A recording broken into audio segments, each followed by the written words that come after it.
नमस्कार दोस्तों, स्वागत है आपका न्यूज वाले में। मैं रोशनी आज आपके लिए लेकर आई हूँ 10 मिनट में देश और दुनिया की 50 बड़ी खबरें जिन पर बनी रहेंगी आज सबकी नजरें। वित्त मंत्री सुरेश खन्ना ने पेश किया यूपी का बजट। सीएम के नेतृत्व पर भरोसा करने के लिए धन्यवाद जताया। वित्त मंत्री सुरेश खन्ना बोले 2 करोड़ छात्रों को स्मार्टफोन और टैबलेट मिलेगा। वृद्धा पेंशन 1000 की गई। वाराणसी और गोरखपुर में भी चलेगी मेट्रो। उत्तर प्रदेश में योगी सरकार राज्य के इतिहास का सबसे बड़ा बजट पेश किया। 6 लाख करोड़ से ज्यादा के बजट में किसानों से लेकर महिलाओं और युवाओं के लिए सबके लिए सौगातें थी। इस बार यूपी का बजट करीब 6,10,000 करोड़ रुपए का है। पिछला बजट करीब 5.5 लाख करोड़ रुपए का था।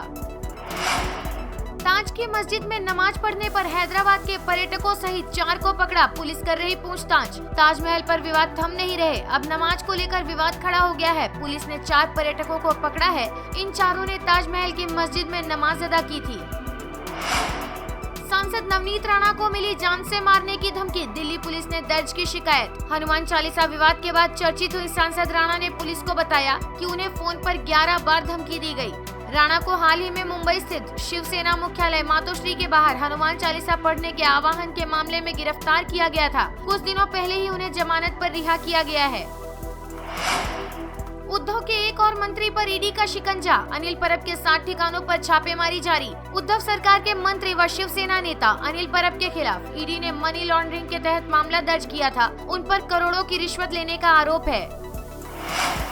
जम्मू कश्मीर में आतंक के खिलाफ ऑपरेशन। कुपवाड़ा मुठभेड़ में सुरक्षा बलों ने 3 आतंकियों को किया ढेर। घुसपैठ की कोशिश नाकाम। जम्मू कश्मीर के कुपवाड़ा में सुरक्षा बलों ने बड़ी सफलता हासिल की है। सुरक्षा बलों ने घुसपैठ की कोशिश को नाकाम करते हुए 3 आतंकियों को मार गिराया। मौके से भारी मात्रा में हथियार भी बरामद किए गए हैं। 24 घंटे में 6 आतंकियों का हुआ एनकाउंटर।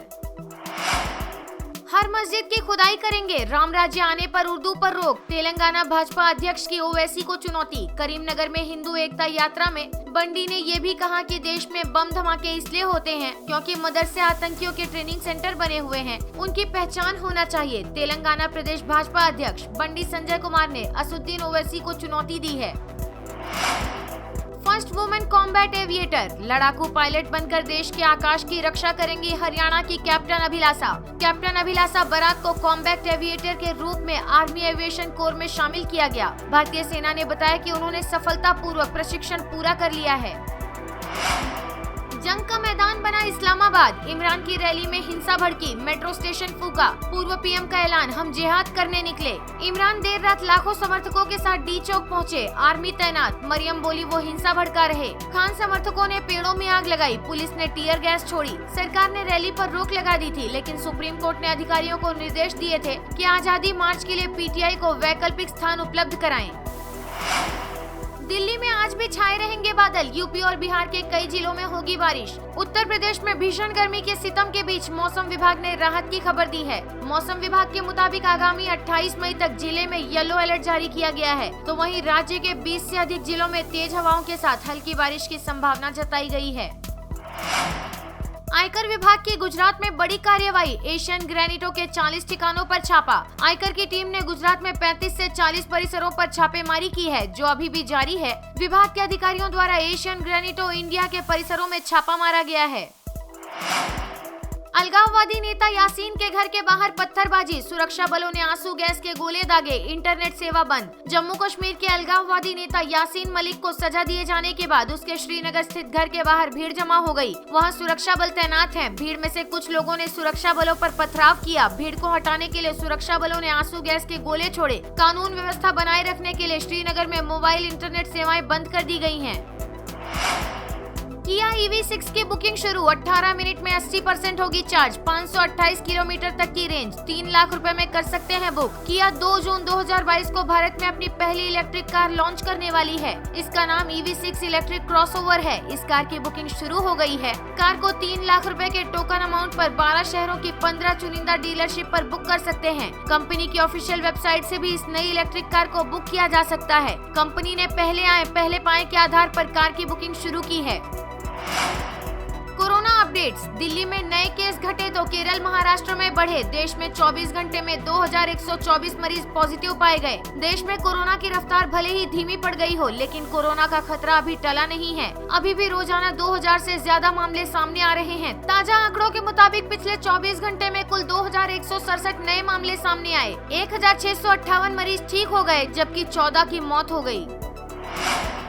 पंजाब की मान सरकार को झटका। गवर्नर ने 1 MLA 1 पेंशन ऑर्डिनेंस लौटाया। विधानसभा में बिल पास करने को कहा। पंजाब में सीएम भगवंत मान की अगुवाई वाली आम आदमी पार्टी सरकार को झटका लगा है। गवर्नर BL पुरोहित ने उनका 1 MLA 1 पेंशन का ऑर्डिनेंस लौटा दिया है। मान सरकार को इस संबंध में पंजाब विधानसभा में बिल पास करवा कर भेजने को कहा गया है। महंगाई की मार। 1 जून से महंगा हो जाएगा गाड़ियों का थर्ड पार्टी इंश्योरेंस। अगले महीने यानी 1 जून से 2 पहिया और 4 पहिया वाहनों के साथ अन्य बड़े वाहनों का थर्ड पार्टी बीमा महंगा होने वाला है। यानी अब आपको थर्ड पार्टी बीमा के लिए ज्यादा प्रीमियम देना होगा। डायमंड की किल्लत के बीच सूरत को मिला मौका। ग्लोबल डिमांड बढ़ने से 3 साल में 2 गुनी हो जाएगी देश की लैब ग्रोन डायमंड इंडस्ट्री। दुनिया के 90% से ज्यादा हीरो की कटिंग पॉलिशिंग करने वाला सूरत कुछ महीनों से कुदरती रफ डायमंड की किल्लत का सामना कर रहा है। रूस यूक्रेन युद्ध के चलते पैदा हुई इस समस्या से निपटने के लिए शहर की डायमंड इंडस्ट्री ने लैब ग्रोन डायमंड का उत्पादन बढ़ाया है। इसके चलते अगले 3 वर्षों में इसका बिजनेस 2 गुना बढ़कर 31,000 करोड़ रुपए से ज्यादा का हो जाने का अनुमान है। सूरत में 500 से ज्यादा lab grown diamond manufacturing units हैं और इनकी संख्या लगातार बढ़ रही है। शिक्षा विभाग में होगी 90,000 से ज्यादा भर्तियां। BD कल्ला बोले 2023 तक प्रदेश में खुलेंगे 2000 Mahatma Gandhi English medium school. Rajasthan में नया शैक्षणिक सत्र शुरू होने से पहले ही शिक्षा विभाग पूरी तरह एक्टिव हो गया है। सचिवालय में मंत्री BD कल्ला की अध्यक्षता में शिक्षा विभाग की समीक्षा बैठक आयोजित की गई, जिसमें शिक्षा विभाग में लंबित चल रही भर्ती प्रक्रिया को जल्द पूरा करने पर मंथन किया गया। सेक्स वर्कर्स के साथ दुर्व्यवहार न करे पुलिस। सुप्रीम कोर्ट के सख्त निर्देश। सुप्रीम कोर्ट ने कहा पुलिस को सभी सेक्स वर्कर्स के साथ सम्मान के साथ व्यवहार करना चाहिए और उन्हें मौखिक या शारीरिक रूप से दुर्व्यवहार नहीं करना चाहिए, न ही उन्हें किसी भी यौन गतिविधि के लिए मजबूर करना चाहिए। कुत्ता पालना है तो पड़ोसी से लेना होगा सर्टिफिकेट। लागू होगा नया नियम। उत्तर प्रदेश के कुछ जिलों में कुत्ता पालना अब आसान नहीं होगा। कुत्ता पालने के लिए आपको रजिस्ट्रेशन तो करवाना ही होगा। इसके साथ ही पड़ोसी से भी अनापत्ति प्रमाण पत्र लेना होगा। इस आदेश के बाद पेट लवर्स नाराज हैं। उत्तर प्रदेश की ताज नगरी आगरा में कुत्ता पालना अब आसान नहीं होगा। अब 2 टुकड़ों में बंट गया ओला स्कूटर। ट्विटर पर लगा शिकायतों का अंबार। एक यूजर ने ओला स्कूटर के 2 टुकड़ों में टूटने की शिकायत की है। उसने अपने ट्वीट में ओला इलेक्ट्रिक और कंपनी के फाउंडर भाविश अग्रवाल को भी टैग किया है। इस पोस्ट में काले रंग के एक ओला स्कूटर के अगले पहिए को टूटकर अलग होते हुए देखा जा सकता है। दिल्ली में बियर शॉर्टेज। अगले कई महीने तक बार रेस्टोरेंट में रहेगी दिक्कत। दिल्ली में बियर की कमी की स्थिति पैदा हो गई है। चिलचिलाती गर्मी के बीच ये शॉर्टेज बियर प्रेमियों को दिक्कतों का सामना करने पर मजबूर कर रही है। गर्मियां बढ़ने के कारण दिल्ली के पड़ोसी राज्यों में भी बियर की डिमांड बढ़ गई है। इस कारण पड़ोसी राज्यों के बॉटलर्स दिल्ली को कम सप्लाई दे पा रहे हैं। गेहूं बैन पर नहीं बदलेगा फैसला। भारत का IMF को जवाब। गेहूं एक्सपोर्ट पर बैन लगा रहेगा। भारत सरकार का गेहूं के निर्यात पर लगे प्रतिबंध को फिलहाल हटाने का कोई प्लान नहीं है। वाणिज्य मंत्री पीयूष गोयल ने ये बात साफ कर दी। दुनिया के कई देशों समेत IMF ने भारत के इस फैसले की आलोचना की थी। दावोस में वर्ल्ड इकोनॉमिक फोरम में हिस्सा लेने पहुंचे वाणिज्य और उद्योग मंत्री पीयूष गोयल ने अलग से एक इंटरव्यू में ये बात साफ कर दी है।